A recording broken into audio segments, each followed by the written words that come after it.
"You're a rock star, Melissa," Darren said, standing in the doorway of her office with that smug, Red Bull and cologne grin that made her skin crawl. Client loved the deck. "I took the liberty of presenting it this morning. Crushed it." He spun on his heel and vanished before she could respond. Her lips didn't move, but inside her head, she screamed. "That deck took me 11 hours, 2 skipped meals, and an entire Sunday. And now you're crushing it." Melissa Carter sat back in her chair, the fluorescent lights above buzzing like they were just as fed up as she was. Her desk was a battlefield: sticky notes, spreadsheets, stale coffee, and a stress ball that looked like it had been strangled one too many times. Her inbox read 243 unread messages. She exhaled slowly and clicked open the next file disguised as an email. Darren had done it again, presented her work as his own, with zero attribution, in a high-level pitch. Spent 2 weeks researching fuel optimization routes for the Midwest logistics chain, threading that delicate needle between cost-cutting and union compliance. He just changed the title slide and slapped his name on it. It wasn't the first time. It wasn't even the 10th. This was her every day. Melissa had been with Titan Freight and Logistics for 7 years. She started as a senior analyst with big dreams and a sharper mind than half the C-suite combined. Team respected her. Vendors came to her first for clarity. Operations leaned on her. But management leaned on Darren Wexler. Darren, with his $900 loafers, varsity ring handshake, and the uncanny ability to hold a golf club and a lie with the same amount of ease. He rose fast, too fast. She'd done the math once. For every promotion he'd landed, someone like her had been passed over. Quiet, efficient, female. Culture was what they called energetic in board presentations. In real life, it was testosterone in Patagonia vests, shouting over each other and calling it collaboration. At meetings, Darren would interrupt her mid-sentence, twist her words into some dumb metaphor, and everyone would laugh like it was brilliant. "Melissa brings up a good point about cost per mile. I mean, we're bleeding out like a stuck hog in Region 7, right, fellas?" She'd sit there, jaw tight, pen tapping, the data on her tablet glowing like a silent witness. Once, he'd called her Melly during a presentation in front of the CEO. She corrected him. He smiled like a dog that just pissed on the carpet and dared you to do something about it. At home, she tried to decompress, but even her husband, Caleb, started noticing. "You're grinding your teeth again," he said one night as they folded laundry. She sighed. "Sorry, it's Darren. Rerouted the vendor contracts again, and now the Kansas hub is 3 days behind schedule, and guess who gets to fix it?" Caleb shook his head. "You keep cleaning up his messes. When's someone gonna realize you're the one keeping the wheels on?" Melissa didn't answer. She was too busy mentally drafting her 10th version of resignation letter docx. But she never sent it. Not yet. She had a mortgage, aging parents, a daughter about to start college. And if she left, team would be cannon fodder. Half of them only stayed because she made their lives bearable. So she endured and documented. Every misstep, every gaslighting email, every meeting where Darren forgot to loop her in. She kept copies of adjusted spreadsheets, quietly highlighting the phantom numbers Darren liked to use to justify his strategic pivots. When he redirected funds from vendor A to vendor B without explanation. Vendor B happened to be run by his college roommate. She took screenshots.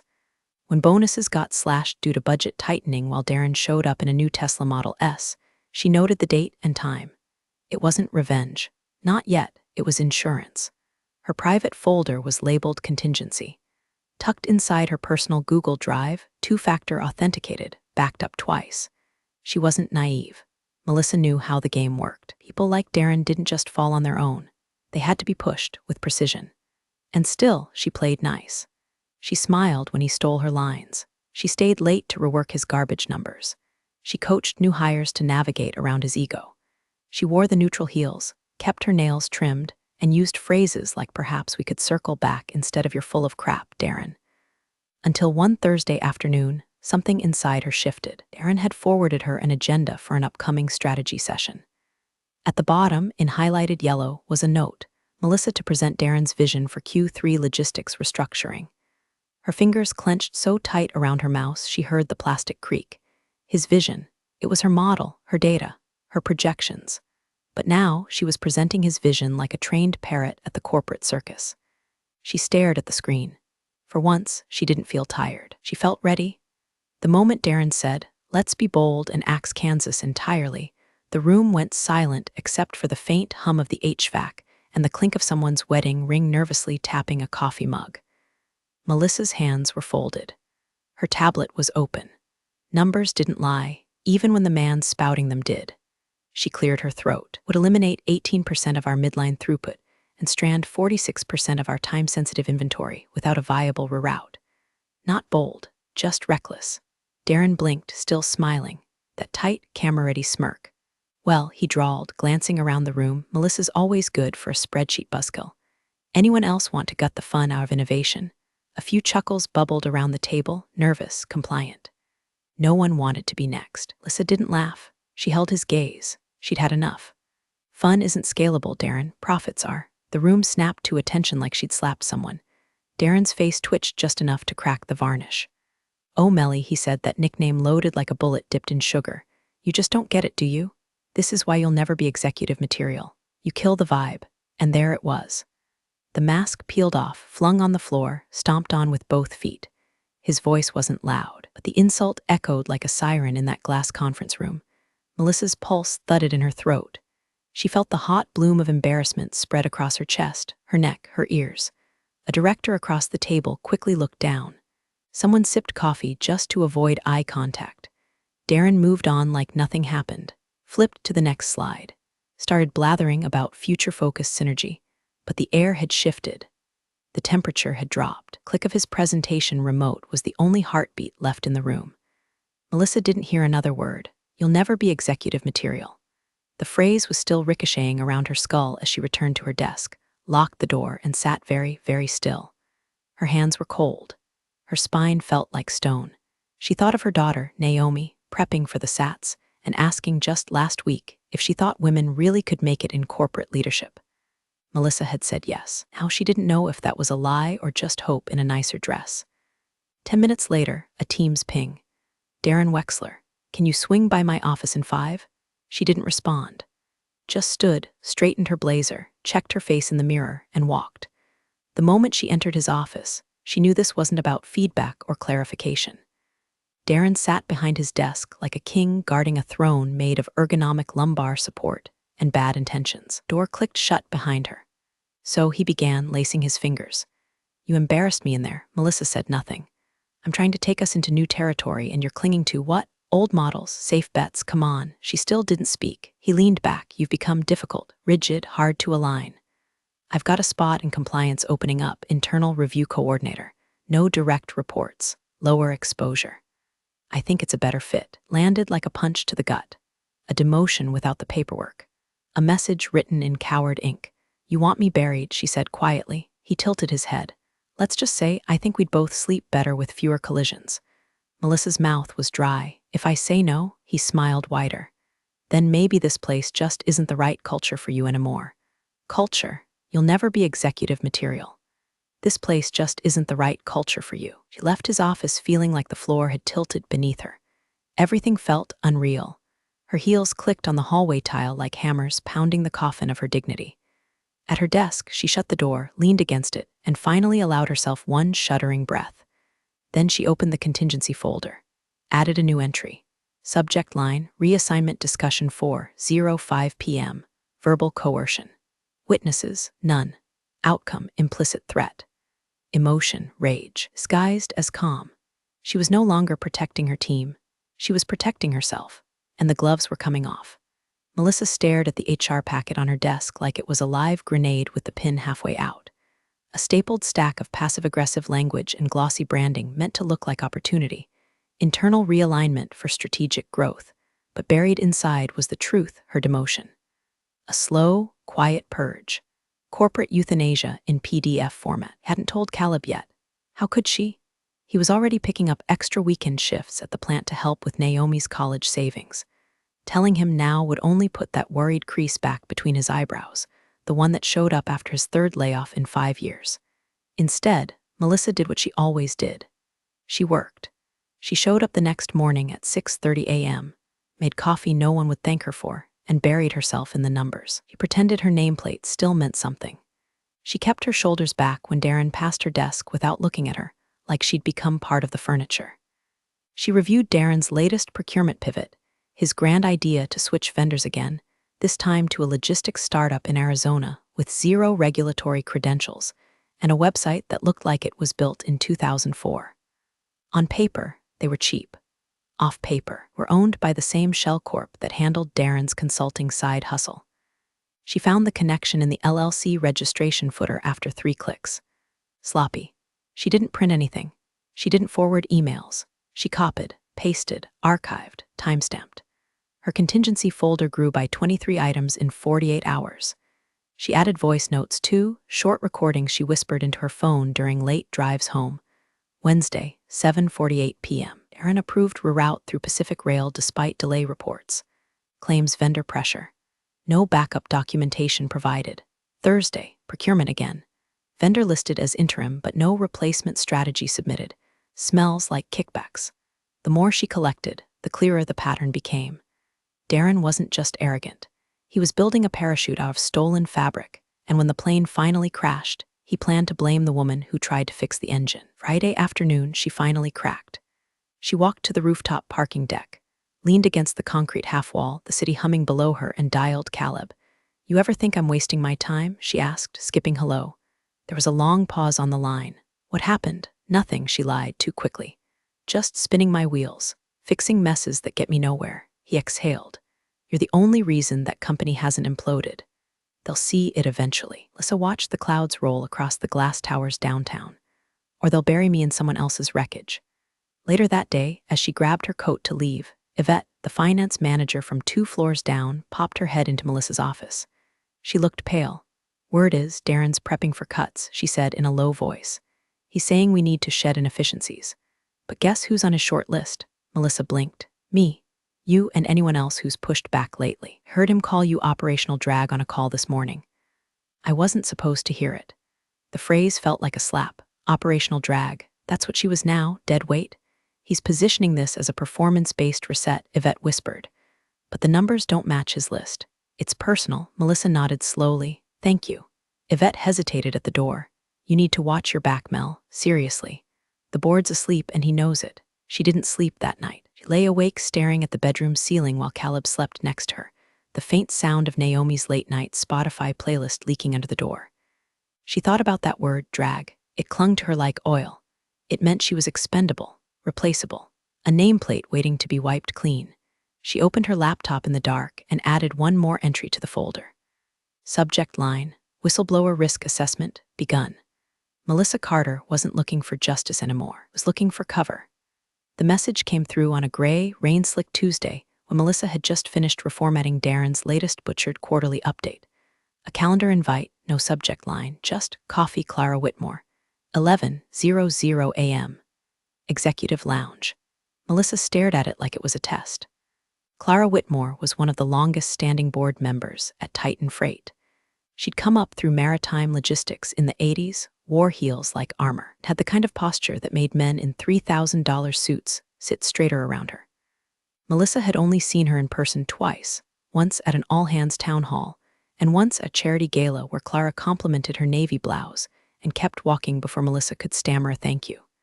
She accepted the invite. At 10:59, she rode the elevator up to the top floor, pulse high but face flat. The executive lounge was its own planet, quiet, classy, full of curated furniture and fruit that had never seen a bruise.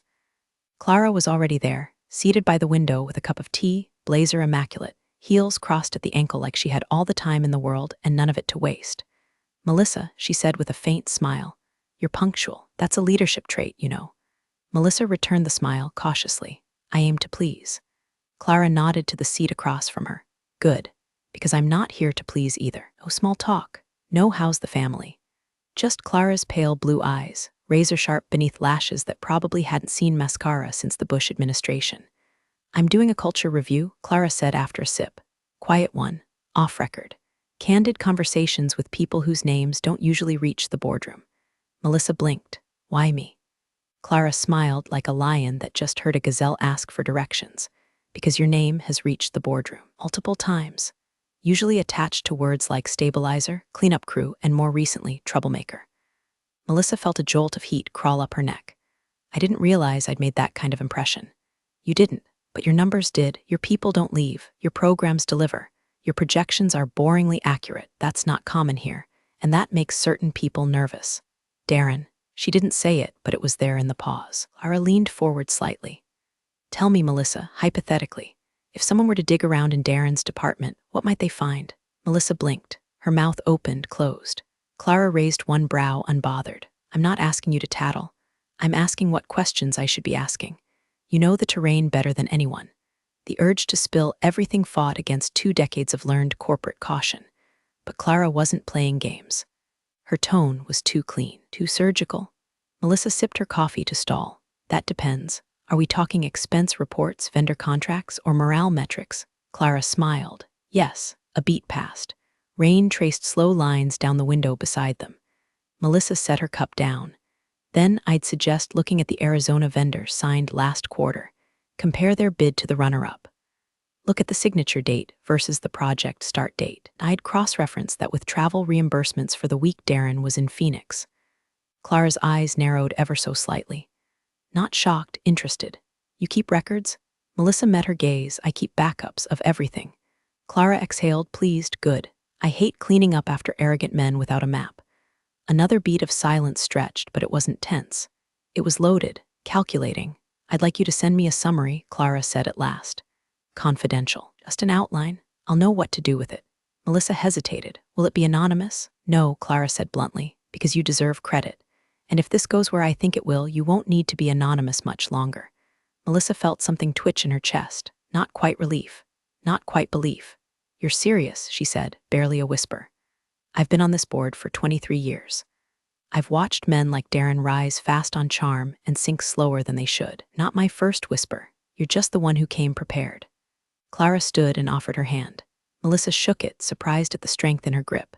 Just don't wait too long, Clara added. Justice has a short memory in boardrooms. As Clara walked away, heels sharp against the marble floor, Melissa sat frozen for a moment. Then she opened her phone. Under the contingency folder, she created a subfolder called Clara. Inside, she began writing. Summons came on a Thursday. Subject line, quick chat Darren, no pleasantries, no context. Just a calendar invite dropped into her inbox like a guillotine. She stared at it for a moment too long, heart ticking hard behind her ribs. Melissa knew. She felt it in the silence of her hallway, the way people didn't meet her eyes that morning. She felt it in the absence of Yvette's usual wave, the way her coffee order was missing from the communal Keurig rotation. Even the intern stopped short outside her door, then turned and scurried off like she'd passed through a radiation zone. At 10:58, she stood, smoothed her blazer, and walked the long, carpeted corridor to Darren's corner office, the one with the fake ficus and the real ego. He was waiting. Backlit by floor-to-ceiling windows, suit perfect, tie unnecessarily tight, fingers templed like he'd been practicing this scene in his bathroom mirror. Melissa, he said, voice syrupy and smug. Come in, close the door. She did.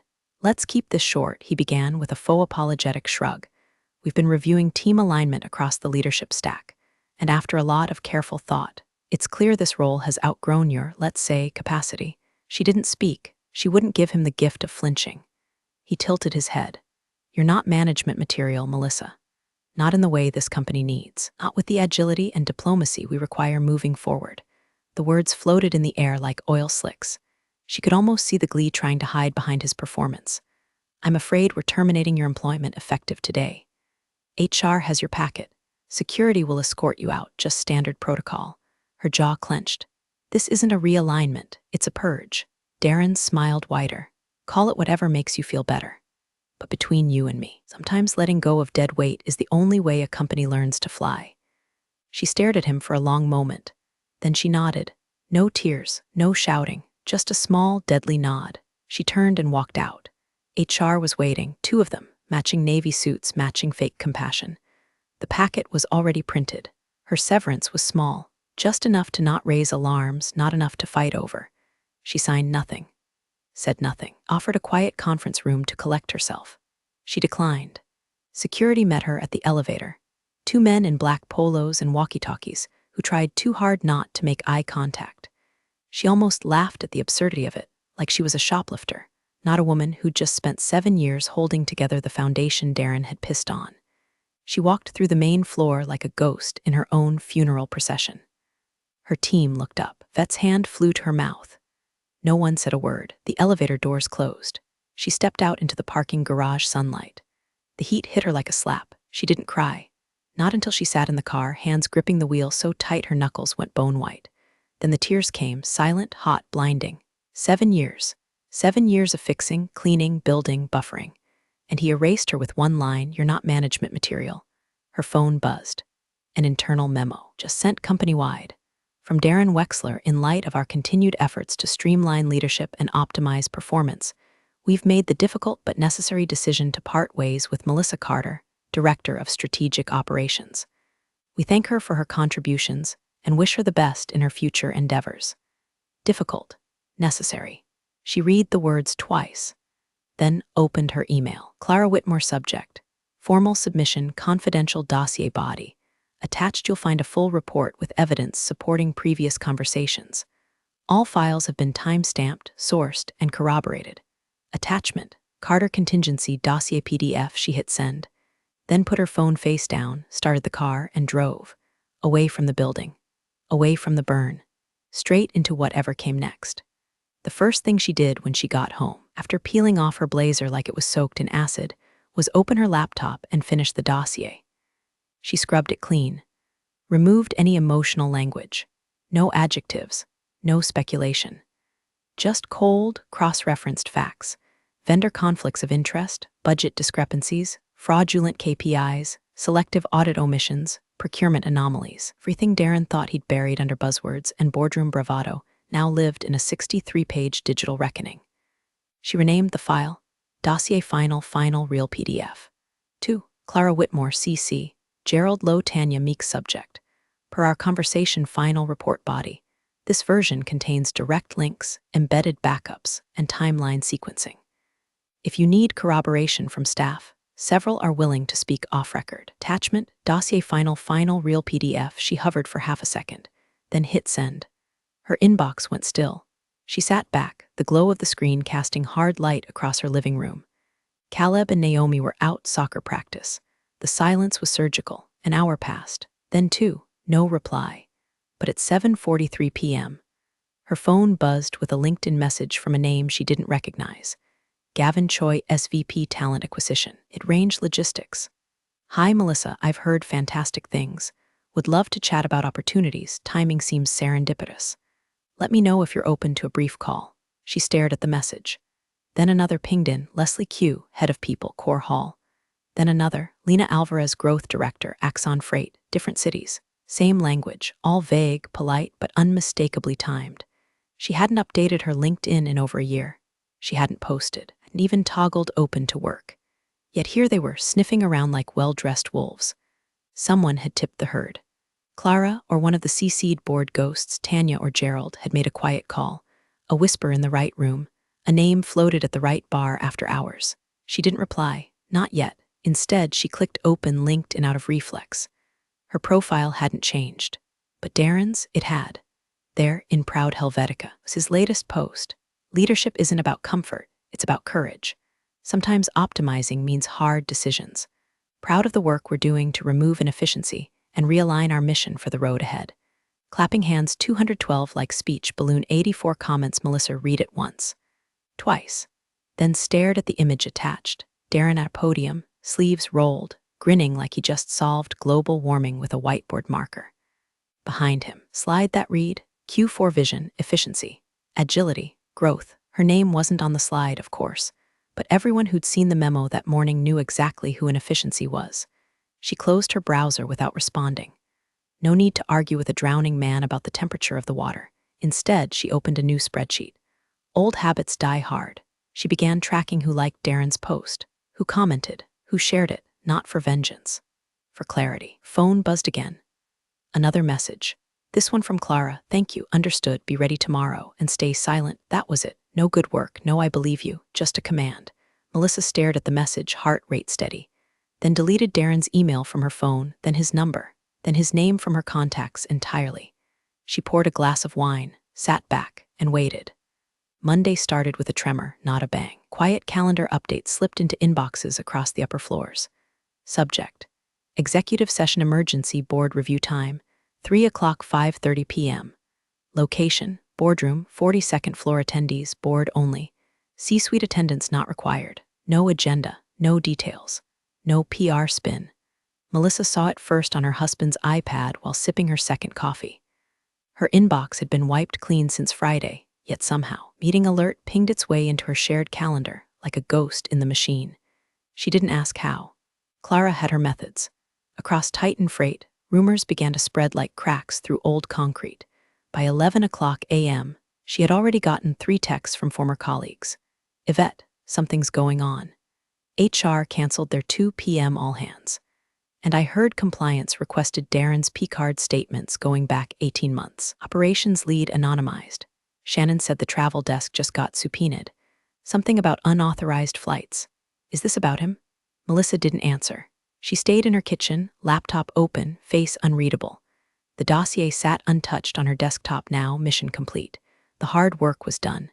This wasn't her battle anymore. It was Clara's. The board's. The slow machinery of internal justice that only moved when the right person turned the key. At 12:14 p.m., a text came in. Clara, stay close to your phone today, that was all. Melissa stared at the screen for a moment before locking it and setting it face down. She moved deliberately, made lunch, paid 2 bills, ordered Naomi a backup calculator for the sats, then sat on the couch in complete silence and waited. By 1 o'clock, Darren's LinkedIn post from the previous week had disappeared. Scrubbed. At 1:17, of the recruiters who'd messaged her on Friday suddenly made their profile private. At 1:43, someone anonymously updated Darren's Glassdoor reviews with a new line. Management style. Performative charm masking explosive incompetence. At 2:09, she received an email from her former IT liaison. Subject, FYI, your old shared folder access is still live. Darren's calendar shows boardroom conflict scheduled right over the emergency meeting. No other execs listed. She said nothing. At 2:48 p.m., her phone buzzed again. This time, a friend from finance. He's pacing the 41st floor like a shark on meth. Just tried to call a last-minute sync with Clara and Gerald. Denied. She didn't reply. Instead, she walked outside. The air was thick with summer heat. Cicadas buzzed like wires in the trees. She sat on the porch, wine glass in hand, phone face up this time. Reflection stared back at her in the dark screen, calm, still, unfamiliar. The email notification came at exactly 4:32 p.m. She didn't open it right away. She waited. She let the silence thicken, the gravity build. Then she smiled, barely, almost there. It began with a glitch, or at least that's how Darren must have seen it. At 9:07 a.m., stormed into the IT department with the fury of a man who just found out the thermostat had been moved without his blessing. His laptop wouldn't log in. His Outlook said access denied. His badge had stopped granting him entry to the executive wing. He barked at technicians, demanded explanations, threatened reviews, but there were no explanations left, only silence. By 9:15, the elevators froze him out. By 9:22, HR liaison stood quietly outside his office, flanked by 2 security officers in dark suits. They didn't look nervous. They looked briefed. Darren's assistant tried to intervene, asked if this was a mistake. One of the officers calmly said, "It's not." At 9:29 a.m., Darren Wexler, Vice President of Strategic Operations, was escorted through Titan Freight's glass atrium, flanked on both sides, not in cuffs, but in shame. His designer messenger bag dangled uselessly at his hip. His tie was askew. His expression was stunned, hollow, like someone who just realized the final page of his story had been torn out and rewritten without his permission. Phones were out, eyes were wide. Someone from marketing whispered, "Holy SHT, is that Darren?" Someone from accounting said, "He looks like he saw a ghost." By 9:33, he was gone. And at 9:38, Free Titan employee received a company-wide email. Subject, leadership transition, effective immediately, dear team, effective today. Darren Wexler is no longer with Titan Freight and Logistics. We are initiating an internal restructuring to better align with our strategic goals and operational values. We thank Darren for his contributions and wish him well in future endeavors. Further announcements will follow. The board of directors, the message was sterile, sanitized, corporate to the bone. But behind those 5 sentences, everyone knew something seismic had cracked. Melissa sat at her kitchen table, phone in hand, a bagel untouched on the plate beside her. The moment the email hit, her screen lit up like Vegas on a Friday night. Texts, calls, screenshots, speculation. But she didn't answer. She just stared at the screen. And then at 9:52 a.m., her phone rang, unknown number. She picked up. Melissa Carter. Clipped voice asked. Yes, one moment for Clara Whitmore. A pause. Then that familiar, calm voice took over, velvet with a steel edge. Melissa, Clara, he's out, Clara said simply. Audit found enough to justify immediate termination. Expense manipulation, falsified reporting. We'll handle it quietly. No press, no noise, Melissa swallowed. Understood. I told you this would move quickly once it moved. The boards made a decision. She held her breath. I'd like to offer you the VP role. Strategic operations. Effective immediately. The words didn't land so much as detonate, quietly, inwardly, like a controlled demolition behind her ribcage. Melissa blinked. You're serious. I don't say things I don't mean. Your metrics speak for themselves. And your courage speaks louder. But if you want it, you'll need to step in today. Melissa stood from her chair like it might float away without her. Yes, she said, I want it. There was a pause. Then Clara's voice softened, just barely, then welcome back. HR will send paperwork. And Melissa, yes, this is your company now, let it show. The line went dead. Melissa sat down slowly. She looked out the window, past the quiet suburban street, into the morning light bleeding across the grass. And for the first time in a very, very long time, she smiled. The elevator chimed open on the 42nd floor like it had been holding its breath just for her. Melissa stepped out into the hush of polished glass and velvet carpet, heels clicking with a rhythm that was no longer cautious. It was deliberate. The executive hallway stretched out before her, familiar yet altered, like stepping into a house you'd once been evicted from, only to find the locks now turned in your favor. Clara stood at the far end, speaking with Gerald and Tanya, both board members who now nodded at Melissa with something close to respect. Not warmth, recognition. They parted without a word, and Clara handed Melissa a crisp folder and a warm coffee. No cream, just how she liked it. Welcome to your first day, Clara said simply.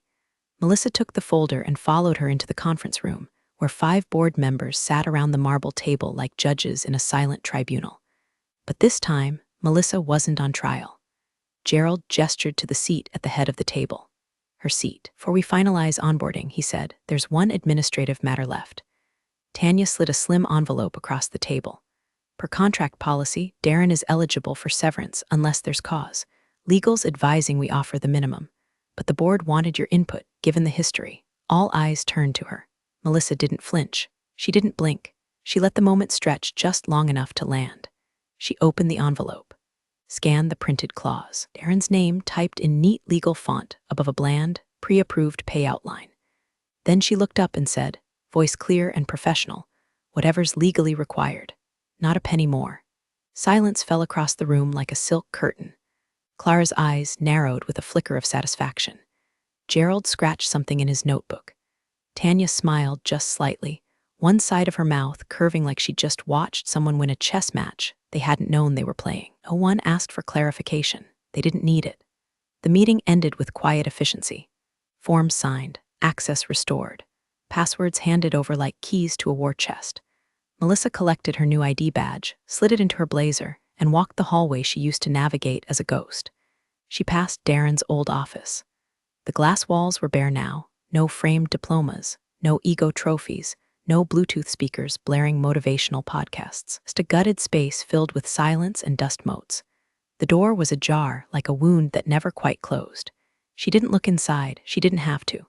Her new office was waiting at the end of the hall, sunlight spilling through its windows, the city skyline stretching out like a reward she'd bled for.